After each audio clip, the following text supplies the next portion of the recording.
And we do begin with that sprawling winter storm slamming parts of the U.S. this morning. Right now, more than 60 million Americans are waking up under winter weather alerts from the West Coast all the way to New England. In parts of the upper Midwest, the snow plows are out in full force as drivers are asked to stay off the roads, and you can see why.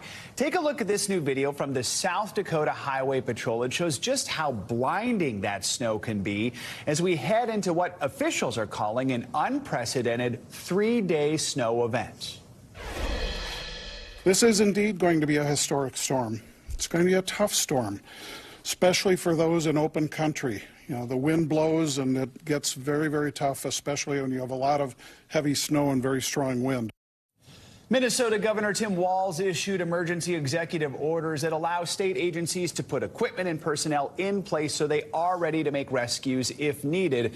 Forecasters say the storm could drop nearly 2 feet of snow on parts of southern Minnesota. We've got team coverage of this massive winter storm. Meteorologist Angie Lassman will have the full forecast in just a moment. But let's begin with NBC News correspondent Nyla Charles in Minneapolis. Nyla, good to see you. I know I've been talking with my family in Minnesota. They're hunkering down. How are things looking out there right now? Well, Joe, it's cold here. It's in the teens and with wind chills expected in the negatives because of those wind gusts that are as high as 40 miles per hour. We're in for a very icy day. Take a look at the roads here in Minnesota. Most of them are either completely covered or partially covered, and that's despite snowplow workers working long 12-hour shifts to get all this snow out of the way. So that just gives you a sense of how fast the snow came down overnight and how it continues to come down here in the first round of snow. Joe? As we can see with all that snow behind you already, you know, the state's no stranger to severe weather, but this does have the makings of a potentially historic storm, right? I mean, how worried are officials there?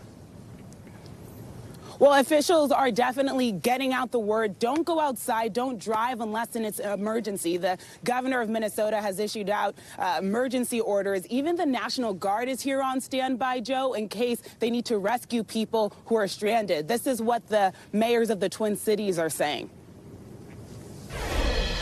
We are bracing for what is likely to be one of the largest snowstorms in Minnesota history.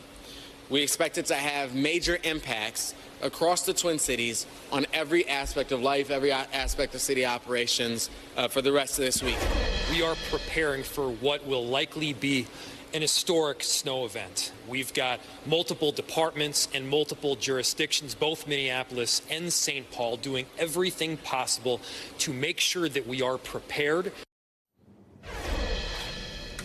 So strong words out there, Joe. Officials are trying to really get out a sense of urgency here. And like you know, since your family's from Minnesota, that's a hard thing to do here because the people in Minnesota pride themselves on getting through a Minnesota winter. I know that because I worked here as well. So here the snow is a way of life. So somehow these officials need to convince people that in case the storm does reach historic levels, they don't necessarily know this storm as well as they think they do. Joe? You know, here's another sign of things to come. Schools in the Twin Cities are shifting to e-learning for the rest of the week already, so you know they're expecting a lot of snow. Real quickly, what are you hearing from just everyday folks in the area? Well, they're saying that every time in the winter, you know, all these different weeks, they've been hearing that they should expect a historic snow. So a lot of people here don't necessarily know if that's something they should believe. We know, although, like you mentioned, schools are closed, a lot of businesses are still opened. Even the Mall of America is opened here. They reached out to businesses and retailers on social media actually urging them to stay open so that people can come shop. And even the high school state hockey tournament is happening this afternoon at 11. So that just gives you a sense, Joe, of how there's a difference between what officials are saying and what people are actually doing. All right, Nyla Charles in Minneapolis, thank you so much.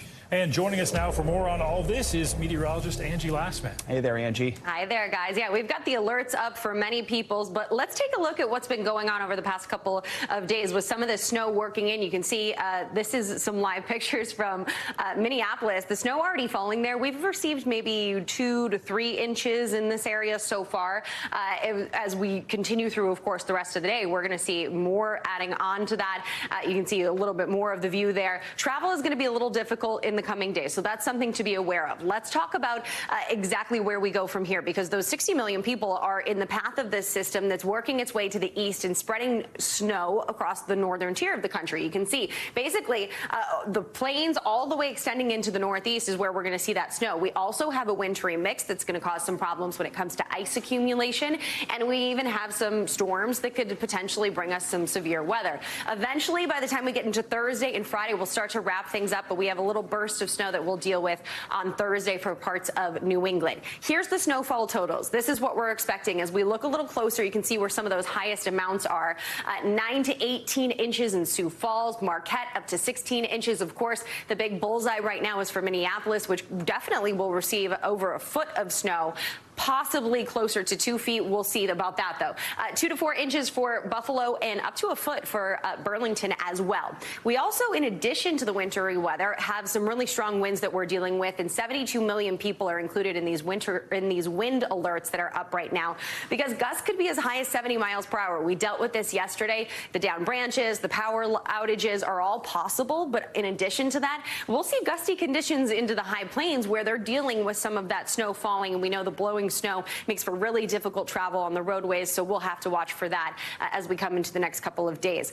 We're also dealing with a severe threat for parts of the South and extending into basically Illinois from parts of Texas. You can see 8 million people are at risk for this. It's mainly a wind and hail issue that we'll watch for, but a tornado or two not out of the question. And as if we didn't have enough going on weather-wise, we're also dealing with near-record February warmth and Arctic temperatures on the West Coast. So meanwhile, in the southeast, these temperatures are well above normal, 20 degrees, even close to 30 degrees above normal in some spots. And we're going to take a run at not just some record highs for specific days, but potential record highs for the entire month of February for some of these cities, and it includes more than 100 cities. Meanwhile, quite the extreme as you look coast to coast, guys, with 40 cities looking at record or near record lows through the weekend. Hopefully some of the people in the cold parts planned ahead and flew to the warm parts for the next few ahead days. of the storm. See, that would be smart. Thanks, Angie. Appreciate it. Well, it's been nearly 3 weeks since the Norfolk Southern train derailment happened in Ohio. And this morning, the cleanup in East Palestine continues as health concerns continue to grow due to the toxic chemicals that train was carrying. The Environmental Protection Agency says its ongoing testing of the air and water has not yet shown a threat to the community, but the agency is still taking the company to task. At a press conference yesterday, the head of the EPA announced an enforcement action against Norfolk Southern and ordered it to take full responsibility of that derailment. President Biden also weighed in yesterday in a series of tweets calling on Congress and rail companies to implement and follow rail safety measures. NBC News correspondent Ron Allen joins us now from Ohio with more on this. Ron, good morning to you. So the EPA administrator was back to the derailment site yesterday, and he announced that sweeping enforcement action against the company. Do we know how this will play out and how it will affect the cleanup there? Essentially, the EPA is taking over the operation here to clean up the derailment site and ordering the company to come up with a detailed plan about how it's going to do that and how it's going to pay for that. There are also a lot of other legal authorities that the EPA has to essentially force the company to do this, or the EPA will do it themselves and then fine the company as much as 3 times the cost. So it's essentially an order that forces the company to do this. The company has said that they are doing this anyway, but essentially at this point, the EPA wants to make sure that this happens. And of course, the residents here are fearful that none of this will ever get done to their satisfaction either. Stephen? Speaking of those concerns from the residents, we know the Ohio Health Department opened a clinic yesterday in East Palestine to address some of those health concerns. The EPA saying the ongoing testing of the air and the water hasn't shown a threat. But of course, people there, they're very worried about this. What are they telling you? Yes, they are very worried, and that's another reason the EPA administrator was here, to try and reassure residents along with local officials. But again, most of what he was here to do was to lay out the basics of this order that the EPA is going to enforce. Take a listen to what some of what the EPA director had to say. Tons of headaches, just all kinds of negatives, man. Don't feel good, can't breathe. Headaches. When I evacuated, went to Cleveland. The headaches kind of went away. Came back about 10 days later, and the headaches came back. I can assure you, no details will be overlooked. If the company fails to complete any action ordered by EPA, the agency will immediately step in, conduct the work ourselves, and then force Norfolk Southern to pay triple in cost. In no way, shape, or form will Norfolk Southern get off the hook for the mess that they created. Norfolk Southern released a statement after the order was issued, saying in part that we are committed to doing what's right for the residents of East Palestine, also pointing out that they are providing financial assistance to this community, so far about $6.5 million, and the company is saying that that's just a down payment and a beginning. But again, so many residents here do not believe that the company is going to follow through once the attention here dies down. And on the health concerns issue, yes, there was a clinic that was opened yesterday. Residents here had been demanding more help with medical concerns like sore throats, headaches, eye irritation, and so forth. And they're also concerned about the long-term impact of this derailment site on their health. What will be happening here 5, 10 years from now? A lot of worry about that. So the clinic was set up to address those concerns as this situation continues to play itself out. Stephen? Certainly a long way to go for that cleanup. Ron, thanks so much. In Poland this morning, President Biden is meeting with NATO leaders, those who are part of the so-called Bucharest 9, countries from the eastern flank of the alliance. The talks come after yesterday's major address marking the upcoming one-year anniversary of the Ukraine war. Speaking before tens of thousands of people, President Biden said that President Putin had failed to get the, quote, easy victory he predicted, but warned that difficult days were still ahead for Ukraine. As Ukraine continues to defend itself against the Russian onslaught and launch counteroffensive of its own, there will continue to be hard and very bitter days, victories and tragedies. But Ukraine is steel for the fight ahead. And the United States, together with our allies and partners, are going to continue to have Ukraine's back as it defends itself. For more on this, we are joined by NBC News foreign correspondent Josh Letterman, who's in Warsaw, Poland, and NBC News correspondent Aaron McLaughlin in Kyiv. Good morning to both of you. Josh, let's start with you. We know President Biden's speech came just hours after Putin delivered his own address. So what was President Biden's key message? Yeah, Joe, although the White House pushed back on the notion that President Biden's speech was some type of response to President Putin's just a few hours earlier, it sure felt like that way at times as Putin tried to make the argument that it was the West who started this conflict and is to blame for the ongoing violence in Ukraine. President Biden appearing just hours later at the Royal Palace Garden here in Warsaw, saying that it's exactly the opposite, that it is Russia who started this war and that the Western nations who have stepped up to help Ukraine are simply acting as a bulwark against the kind of autocracy and totalitarianism reflected by President Putin's approach. Take a listen to what Biden had to say. This war is never a necessity. It's a tragedy. President Putin chose this war. Every day the war continues is his choice. He could end the war with a word. It's simple. If Russia stopped invading Ukraine, it would end the war. But unfortunately, there are no signs right now that this war will be ending anytime soon. And in fact, the tensions only seem to be increasing, with President Biden announcing there will be new U.S. and European sanctions on Russia coming later this week. And overnight, we learned that just ahead of President Biden's secret trip to Kyiv, Russia tested an intercontinental ballistic missile, a part of its arsenal of nuclear-capable weapons. The United States saying Russia did inform the U.S. ahead of time that it planned to undergo that test. So, Aaron, there in Ukraine, how are they reacting to President Biden's speech, and how are leaders there feeling as we approach this one-year mark? Well, Joe, they're certainly here in Ukraine matching the president's confidence and conviction, many of them pointing to the situation that was unfolding here a year ago. This time last year, the U.S. Embassy had completely shut down. Embassy staff packed their bags and moved to Poland. A full year later, to see President Biden standing shoulder to shoulder with President Zelensky, air raid sirens blaring in the distance beneath the gold golden domes of St. Michael's is a huge act of confidence building for them.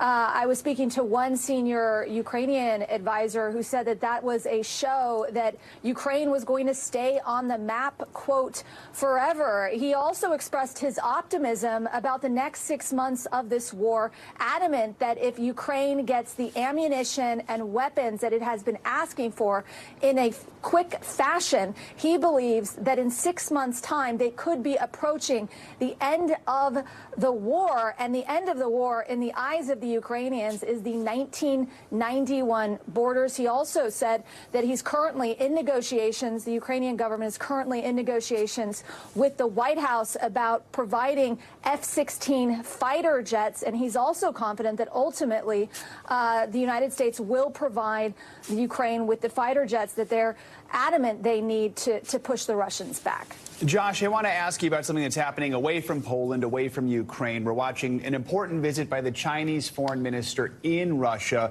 We understand he just met with President Putin, right? What can you tell us? That's right. We just saw some video emerge on Russian state TV of the Chinese diplomat meeting with President Putin.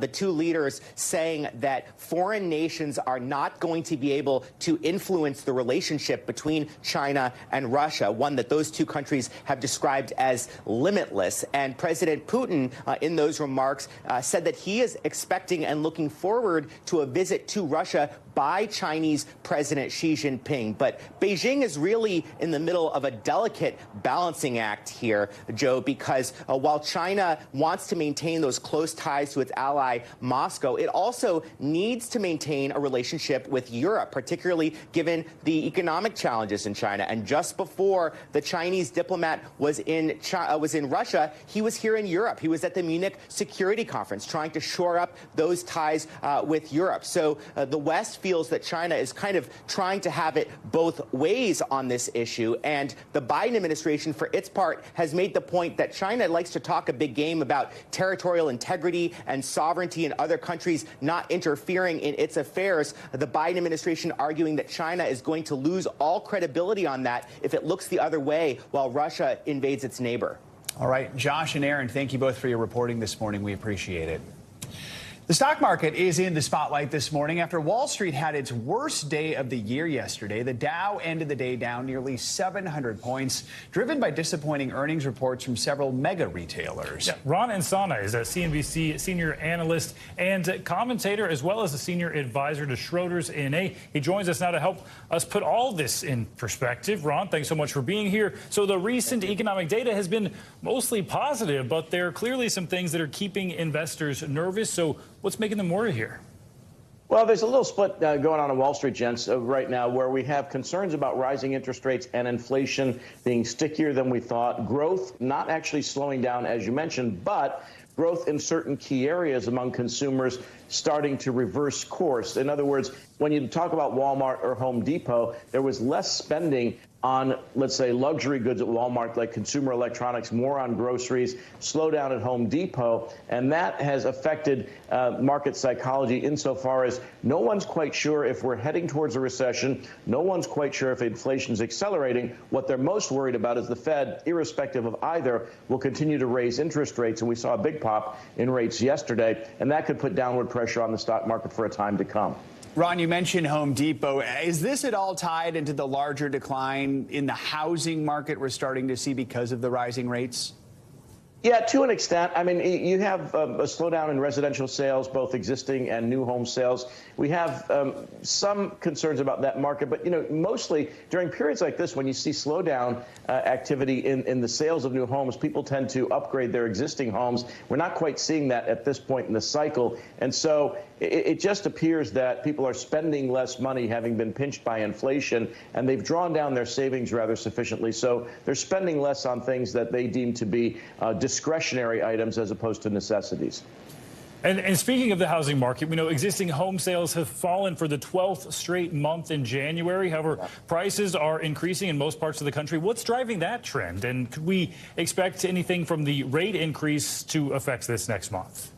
Well, it has. I mean, the increase in mortgage rates has reaccelerated again, and so the average 30-year fixed is about 6.6%. We're seeing a downtick again in housing. Mortgage applications have declined after popping up in the last couple of months. And there's an odd again, dichotomy in the housing market. There's a shortage of available homes, which is holding prices up to a certain extent. But we are expecting prices to come down as demand softens throughout the year. If interest rates, mortgage rates, and prices hold like this, you're going to see first-time buyers in particular back away, and that's going to soften the real estate market further, which, as you said, yesterday we saw existing single-family home sales fall for the 12th straight month. Later in the week, we get new home sales data, and they're not expected to be much better either, given, again, that housing has just simply become too expensive for most. Too expensive and a complicated situation. Ron and Sana, thanks so much. Thanks for watching our YouTube channel. Follow today's top stories and breaking news by downloading the NBC News app.